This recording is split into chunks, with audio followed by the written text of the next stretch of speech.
Hello, അസ്സലാമു അലൈക്കും. നമുക്ക് അരിപ്പൊടിയും കുഞ്ഞുള്ളിയും കോഴിമുട്ടയും ഉണ്ടെങ്കിൽ നല്ല ടേസ്റ്റി ആയിട്ടുള്ള ഒരു ബ്രേക്ക്ഫാസ്റ്റ് ഉണ്ടാക്കിയെടുക്കാം കേട്ടോ. കുട്ടികൾക്കും വലിയവർക്കൊക്കെ ഒരുപാട് ഇഷ്ടപ്പെടും, പെട്ടെന്ന് തയ്യാറാക്കിയെടുക്കും ചെയ്യാം. രാവിലെ നേരെ വെളുത്താൽ എന്തുണ്ടാക്കണം എന്നുള്ള ഒരു ബേജാറും ഇല്ലാണ്ട് നമുക്ക് ഉണ്ടാക്കിയെടുക്കാൻ പറ്റിയ അടിപൊളി റെസിപ്പിയാണ് കേട്ടോ. നിങ്ങൾക്ക് ഈ റെസിപ്പി എന്തായാലും ഇഷ്ടാവും. അപ്പോൾ നമുക്ക് ഇത് എങ്ങനെ ഉണ്ടാക്കണം നോക്കിയാലോ. അപ്പോൾ ഇതാ ഞാൻ അരിപ്പൊടിയാണ് കേട്ടോ എടുത്തിട്ടുള്ളത്. ഞാൻ കുറച്ച് അധികം ഉണ്ടാക്കുന്നുണ്ട്, അതുകൊണ്ട് ഞാൻ 3 കപ്പ് അരിപ്പൊടിയാണ് കേട്ടോ അത് എടുക്കുന്നത്. നിങ്ങൾക്ക് ഒരു മുട്ട വെച്ചിട്ടാണ് ഉണ്ടാക്കുന്നത് വെച്ചാൽ 1.5 കപ്പ് അരിപ്പൊടി മതി കേട്ടോ. ഞാൻ 2 മുട്ട എടുക്കുന്നുണ്ട്. 3 കപ്പ് അരിപ്പൊടിക്ക് 2 മുട്ട എന്നുള്ള കണക്കാണ് കേട്ടോ. അപ്പോൾ ഇതാ ഞാൻ 3 കപ്പ് എടുത്തതിന് 3 ടേബിൾ സ്പൂണ് ചോറാണ് കേട്ടോ ചേർത്തെടുക്കുന്നത്. നല്ല സോഫ്റ്റ് കിട്ടാൻ വേണ്ടിയിട്ടാണ് നമ്മൾ ചോറ് ചേർത്തെടുക്കുന്നത് കേട്ടോ. പിന്നെ നമ്മളൊരു 3 ടേബിൾ സ്പൂണ് തേങ്ങ കൂടി ചേർത്തെടുക്കുന്നുണ്ട് കേട്ടോ. നല്ല ടേസ്റ്റാണ് നമ്മൾ തേങ്ങയൊക്കെ ചേർത്ത് കൊടുക്കുമ്പോൾ. ഇതാ 3 ടേബിൾ സ്പൂണ് തേങ്ങ കൂടി ചേർത്ത് കൊടുക്കുന്നുണ്ട്. ഇനി നമുക്കിതിലേക്ക് 1/2 ടീസ്പൂണ് ചെറിയ ജീരകമാണ് കേട്ടോ. പിന്നെ ഇതാ കുറച്ച് കൊച്ചുള്ളി, ഒരു 5-6 കൊച്ചുള്ളി കൂടി ഇട്ട് കൊടുക്കുന്നുണ്ട്. പിന്നെ ഇതാ ഞാൻ 2 മുട്ട എടുക്കുന്നുണ്ടെന്ന് പറഞ്ഞില്ലേ, അത് എടുക്കുന്നുണ്ട് കേട്ടോ. അപ്പോൾ 1.5 കപ്പ് പൊടിയാണെന്ന് വെച്ചാൽ നിങ്ങൾ 1 മുട്ട എടുത്താൽ മതി. ഞാൻ 3 കപ്പ് പൊടി എടുത്തുകൊണ്ടാണ് കേട്ടോ 2 കോഴിമുട്ട എടുക്കുന്നത്. ഇപ്പോൾ ഇതാ നമ്മളിതിലേക്ക് 2 കോഴിമുട്ട കൂടി പൊട്ടിച്ചൊഴിച്ച് കൊടുത്തിട്ടുണ്ട്. ഇനി നമ്മൾ അളന്നെടുത്ത കപ്പിന് തന്നെ നമ്മൾ വെള്ളം എടുക്കുകയാണ് കേട്ടോ ചെയ്യണത്. ആദ്യം 2 കപ്പ് വെള്ളം എടുത്തിട്ട് നമുക്കിതിലേക്ക് ഒഴിച്ചു കൊടുക്കാം. അപ്പോൾ വെള്ളമൊക്കെ കറക്റ്റ് ആവണം കേട്ടോ, അപ്പോഴാണ് നമുക്ക് കറക്റ്റ് ഇതിൽ കിട്ടുള്ളൂ. പിന്നെ ഇതാ നമ്മൾ 2 കപ്പ് ഒഴിച്ചു കൊടുത്തതിൻ്റെ ശേഷം 1 കപ്പ് കൂടി വെള്ളം ഇതാ ഇവിടെ കൊടുന്ന് വെച്ചിട്ടുണ്ട് കേട്ടോ. ഇനി ഒരു വിസ്ക് വെച്ചിട്ട് നമുക്ക് നല്ലോണം ഒന്ന് ഇളക്കിയെടുക്കാം, കട്ടകളില്ലാണ്ടൊന്ന് ഇളക്കിയെടുക്കാം. അപ്പോൾ ആദ്യം നമുക്കിതൊന്ന് എല്ലായിടും ഒന്ന് മിക്സ് ആക്കിയെടുക്കാം. എന്നിട്ട് ബാക്കിയുള്ള വെള്ളം കൂടി നമുക്ക് ഇതിലേക്ക് ചേർത്ത് കൊടുക്കാം. അപ്പോൾ നമുക്ക് മൊത്തത്തിൽ 3 കപ്പ് വെള്ളമാണ് കേട്ടോ എടുക്കേണ്ടത്. ഞാൻ 3 കപ്പ് അരിപ്പൊടിയാണ് എടുത്തിട്ടുള്ളത്. പിന്നെ എൻ്റെ അരിപ്പൊടി വറുക്കാത്ത അരിപ്പൊടിയാണ് കേട്ടോ, അതുകൊണ്ടാണ് 3 കപ്പ് കറക്റ്റ് വന്നിട്ടുണ്ടാവുക. ചില വറുത്ത അരിപ്പൊടികൾക്ക് നമുക്ക് വെള്ളത്തിൻ്റെ അളവ് കൂടുതൽ വരും കേട്ടോ, അപ്പോൾ അതിനനുസരിച്ച് എടുക്കണം. വറുത്ത അരിപ്പൊടി ആയാലും കുഴപ്പമൊന്നുമില്ല കേട്ടോ. ഇത് വറുക്കാത്ത അരിപ്പൊടിയാണ്, പച്ചരിയുടെ പൊടിയാണ്. ഞാൻ വീട്ടിൽ തന്നെ ഉണക്കി മില്ലിൽ കൊണ്ടുപോയി പൊടിച്ചെടുത്തതാണ് കേട്ടോ. എന്നിട്ട് ഇതാ നമ്മൾ ഏത് അരിപ്പൊടി വേണമെങ്കിലും എടുക്കുക. നമ്മൾ വറുക്കാത്തതോ വറുത്തതോ ആയ ഏത് അരിപ്പൊടി എടുക്കുക കേട്ടോ. പത്തിരിയുടെ പൊടിയാണ്. എന്നിട്ട് നമ്മൾ ബാക്കിയുള്ള ആ 1 കപ്പ് വെള്ളം കൂടി ഇതിൽ ഒഴിച്ചിട്ട് നല്ലോണം മിക്സ് ആക്കി കൊടുക്കുക. ഇനി വെള്ളം ഒഴിച്ച് കൊടുക്കണ്ട കേട്ടോ. ഈ 3 കപ്പ് വെള്ളമാണ് നമുക്ക് കറക്റ്റായിട്ട് വന്നിട്ടുള്ളത്. പിന്നെ ചില അരിപ്പൊടിക്ക് വ്യത്യാസങ്ങൾ ഉണ്ടാവും കേട്ടോ, എന്താണ് വെള്ളത്തിൻ്റെ. അപ്പോൾ അതിനനുസരിച്ച് നിങ്ങൾ ഒഴിച്ചു കൊടുത്ത് നോക്കണേ. പിന്നെ എൻ്റെ അരിപ്പൊടിക്ക് കറക്റ്റ് 3 കപ്പ് വെള്ളമാണ് കേട്ടോ വന്നിട്ടുള്ളത്. അപ്പോൾ അതാ നമ്മൾ നല്ലോണം മിക്സാക്കി എടുത്തിട്ടുണ്ട്. കട്ടകളൊന്നും കിട്ടിയാലും കുഴപ്പമില്ല, വെള്ളം എല്ലാ ഭാഗത്തൊന്നും മിക്സ് ആയാൽ മതി കേട്ടോ. ഇനി നമ്മളിത് മിക്സിയിൽ പകുതി ഭാഗം ഒഴിച്ചിട്ടൊന്ന് നല്ല പേസ്റ്റ് പോലെ അടിച്ചെടുക്കുന്നുണ്ട് കേട്ടോ. അപ്പോൾ നമ്മുടെ ഉള്ളിയും തേങ്ങയും ചോറും ഒക്കെ ഒന്ന് അരഞ്ഞ് കിട്ടണം, അതിന് വേണ്ടിയിട്ടാണ്. അപ്പോൾ പകുതി ആയിട്ടാണ് കേട്ടോ ഞാൻ അരച്ചെടുക്കുന്നത്. നിങ്ങൾ 1.5 കപ്പ് എടുക്കണമെന്നുണ്ടെങ്കിൽ ഒരൊറ്റ പാട്ടായിട്ട് അരച്ചെടുത്താൽ മതി. അപ്പോൾ വെള്ളത്തിൽ മിക്സ് ചെയ്തിട്ട് ഇതുപോലെ നമ്മൾ അരച്ചെടുക്കുകയാണെന്ന് വെച്ചാൽ നമുക്ക് മിക്സിയിലൊന്നും ഒട്ടിപ്പിടിക്കാണ്ട് നേരെ അരച്ചെടുക്കാൻ പറ്റും. ആദ്യം മിക്സ് ചെയ്തിട്ട് എടുക്കുകയാണെന്ന് വെച്ചാൽ കേട്ടോ, അതിനാണ് നമ്മൾ ആദ്യം മിക്സ് ചെയ്തെടുത്തിട്ടുള്ളത്.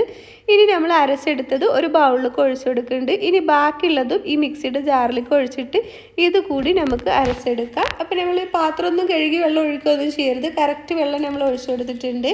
നമ്മൾ പാത്രമൊക്കെ നല്ല സ്പൂൺ വെച്ചിട്ട് നല്ല വടിച്ചെടുത്തിട്ട് ഇതിലേക്ക് ആക്കുന്നുണ്ട്. എന്നിട്ട് ഇതും നല്ല ഒന്ന് പേസ്റ്റ് പോലെ അടിച്ചെടുത്തിട്ട് വരാം. ഇപ്പോൾ അതാ നമ്മൾ അതുകൂടി അടിച്ചെടുത്തിട്ടുണ്ട്, അതും നമ്മൾ ഇതിലേക്ക് ഒഴിച്ചു കൊടുക്കുന്നുണ്ട്. ഇനി നമ്മൾ ഇതിലേക്ക് ആവശ്യത്തിനുള്ള ഉപ്പ് ചേർത്ത് കൊടുക്കണം. അപ്പോൾ വെള്ളത്തിൻ്റെ അളവ് ഞാൻ കാണിച്ചു തരാം. ഇതുപോലെയാണ് കേട്ടോ ഉള്ളത്. ബാറ്റർ കണ്ടല്ലോ, നല്ല തിക്കും അല്ല നല്ല ലൂസും അല്ല. അപ്പോൾ നമ്മൾ ആവശ്യത്തിനുള്ള ഉപ്പ് ചേർത്ത് കൊടുത്തിട്ടുണ്ട്. ഇനി നിങ്ങൾക്ക് നല്ല ബബിൾസ് ആയിട്ടൊക്കെ വരണമെന്നുണ്ടെങ്കിൽ ബേക്കിംഗ് സോഡ ചേർത്ത് കൊടുക്കുക കേട്ടോ. ഞാൻ ബേക്കിംഗ് സോഡ ചേർത്ത് കൊടുക്കണില്ല, ബേക്കിംഗ് സോഡ ചേർത്ത് കൊടുക്കാണ്ടാണ് കേട്ടോ ഉണ്ടാക്കിയെടുക്കുന്നത്. അങ്ങനെ ഉണ്ടാക്കിയെടുത്താൽ മതി കേട്ടോ. ഇത് ഒട്ടും തന്നെ എണ്ണ കുടിക്കാണ്ട് കിട്ടും കേട്ടോ, നമുക്ക് നല്ല ടേസ്റ്റുമാണ്. അപ്പോൾ ഇതാ നമ്മൾ നല്ലോണം മിക്സ് ആക്കിയിട്ടുണ്ട്. ബാറ്റർ കണ്ടല്ലോ, ഇതുപോലെയാണ് കേട്ടോ ഇരിക്കുന്നത്. അപ്പോൾ ഉപ്പൊക്കെ എല്ലാ ഭാഗത്തും ആവോളം. പിന്നെ നമ്മൾ 2 പാർട്ടായിട്ടല്ലേ അരച്ചെടുത്തിട്ടുള്ളത്. അപ്പോൾ അത് ഒന്നായിട്ട് മിക്സ് ആവാൻ വേണ്ടിയിട്ട് നല്ലോണം ഒന്ന് മിക്സ് ആക്കി എടുക്കുക. ബാറ്ററിൻ്റെ കണക്ക് കാണാനുണ്ടല്ലോ, ഇതുപോലെ മതി. ഇനി നമ്മൾ പാൻ വെച്ചിട്ട് എണ്ണ വെച്ച് കൊടുത്തിട്ടുണ്ട്. അതിലേക്ക് നമ്മൾ ഒരു നുള്ള് ഇട്ട് കൊടുത്ത് നോക്കുന്നുണ്ട് എണ്ണ ചൂടായോ നോക്കാൻ. എണ്ണ ചൂടായതിൻ്റെ ശേഷം നമ്മൾ ഇളക്കി വേണം കേട്ടോ ഒഴിച്ചെടുക്കാൻ.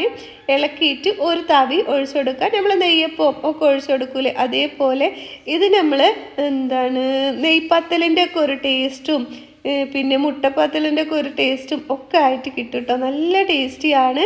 അപ്പോൾ അതാ നമ്മൾ ഒരു തവി ഒഴിച്ചു കൊടുത്തിട്ടുണ്ട്. എന്നിട്ട് വെയിറ്റ് ചെയ്യാം കേട്ടോ. പെട്ടെന്ന് നമുക്കിത് പൊന്തി കിട്ടും. നമ്മൾ വെയിറ്റ് ചെയ്യുമ്പോൾ ഇത് മേലേക്ക് വെന്ത് പൊന്തി വരും കേട്ടോ. അപ്പോൾ ഇതാ ഇതുപോലെ നമുക്കിതാ പൊള്ളച്ച് വരുന്നുണ്ട്.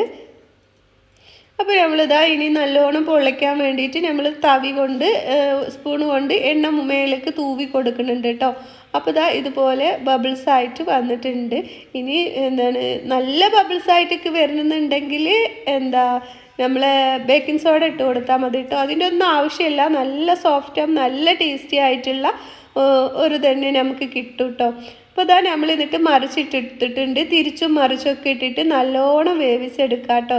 പിന്നെ നിങ്ങൾക്ക് മുരിഞ്ഞ് വേണമെന്നുണ്ടെങ്കിൽ കുറച്ച് നേരം കൂടി ഇട്ട് കൊടുക്കുക. പിന്നെ മീഡിയം ഫ്ലെയിമിൽ ഇട്ടിട്ട് വേണം അത് കുക്ക് ചെയ്യാൻ. ഇതിൻ്റെ ഉൾഭാഗമൊക്കെ വെന്തതിൻ്റെ ശേഷമാണ് കേട്ടോ എടുക്കാൻ പാടുള്ളൂ.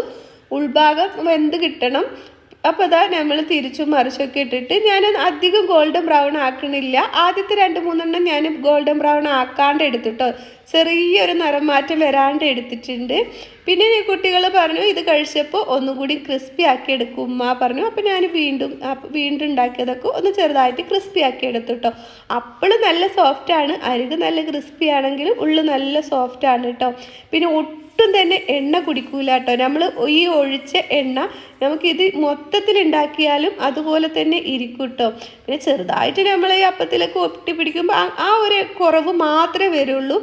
എണ്ണ കുടിക്കൂല. പിന്നെ നമ്മൾ കഴിക്കുമ്പോൾ ഒട്ടും തന്നെ എണ്ണയുടെ അംശമൊന്നും ഉണ്ടാവില്ല കേട്ടോ. അപ്പോൾ അതാ നമ്മൾ രണ്ടാമത്തത് ഇതുപോലെ ഒഴിച്ചു കൊടുത്തിട്ടുണ്ട്. എന്നിട്ട് തവി വെച്ചിട്ട് മേലേക്ക് ഇങ്ങനെ തൂവി കൊടുക്കുക. ഒന്ന് പൊള്ളച്ച് കിട്ടാൻ വേണ്ടിയിട്ടാണ്. എന്നിട്ട് നമുക്ക് ഇത് മറിച്ചിട്ട് കൊടുത്തിട്ട് വേവിച്ചെടുക്കാം കേട്ടോ. അപ്പോൾ ഞാൻ ഉണ്ടാക്കുമ്പോൾ ഇതിനനുസരിച്ച് മക്കൾ അവിടെ കഴിക്കുന്നുണ്ട് കേട്ടോ. അപ്പോൾ ഇതാ നമ്മളിത് മറിച്ചിട്ട് കൊടുക്കുന്നുണ്ട്. അപ്പോൾ എളുപ്പത്തിൽ ഉണ്ടാക്കാൻ പറ്റിയ റെസിപ്പി അല്ലേ. നിങ്ങൾക്ക് എന്തായാലും ഇത് ഇഷ്ടമാവും കേട്ടോ. ഒരിക്കലും ഇത് കഴിച്ച് നോക്കിയിട്ടുണ്ടെങ്കിൽ നിങ്ങൾ വീണ്ടും കഴിക്കും. ഇത് വെറുതെ കഴിക്കാൻ നല്ല ടേസ്റ്റാണ്. അതേപോലെ ഞാനിതിലേക്ക് ഉള്ളി മസാലയാണ് കേട്ടോ ഉണ്ടാക്കിയിട്ടുള്ളത്. നമ്മൾ മുട്ട മസാലയൊക്കെ ഉണ്ടാക്കൂലേ, മുട്ട ചേർത്തിട്ട് ഉള്ളി മസാല ഉണ്ടാക്കും. ഞാൻ മുട്ടയൊന്നും ചേർക്കാണ്ട് വെറും ഉള്ളി മസാല ആയിട്ടാണ് കേട്ടോ ഉണ്ടാക്കിയിട്ടുള്ളത്. ഇപ്പോൾ ഇതാ നമ്മൾ ഈ തരിതരിപ്പൊക്കെ ഒന്ന് ഇതിന്ന് എടുത്ത് മാറ്റാം കേട്ടോ. അല്ലെങ്കിൽ അടുത്തത് ഒഴിച്ച് പോകുമ്പോൾ ഇത് കരിഞ്ഞു പോകും. അപ്പോൾ ഇതാ നമ്മൾ രണ്ടാമത്തതും എടുത്ത് മാറ്റിയിട്ടുണ്ട്. ഇനി മൂന്നാമത്തതും ചേർത്ത് കണ്ടോ. നമ്മുടെ എണ്ണയ്ക്ക് ഒരു വ്യത്യാസം വരണില്ല കേട്ടോ. നമ്മൾ എത്ര ഉണ്ടാക്കിയെടുത്താലും നമ്മുടെ എണ്ണയ്ക്ക് ഒരു വ്യത്യാസവും വരില്ല.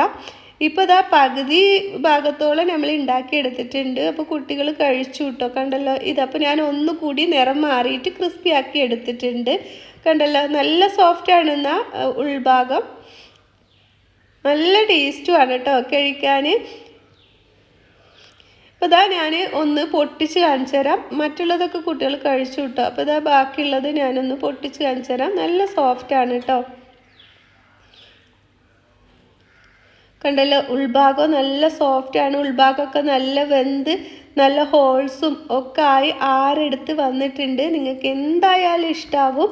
എല്ലാവരും ഒന്ന് ട്രൈ ചെയ്ത് നോക്കുക. അപ്പോൾ വീഡിയോ ഇഷ്ടമാവുകയാണെന്ന് വെച്ചാൽ റിലേറ്റീവ്സിനും ഫ്രണ്ട്സിനും ഒക്കെ ഒന്ന് ഷെയർ ചെയ്ത് കൊടുക്കുക.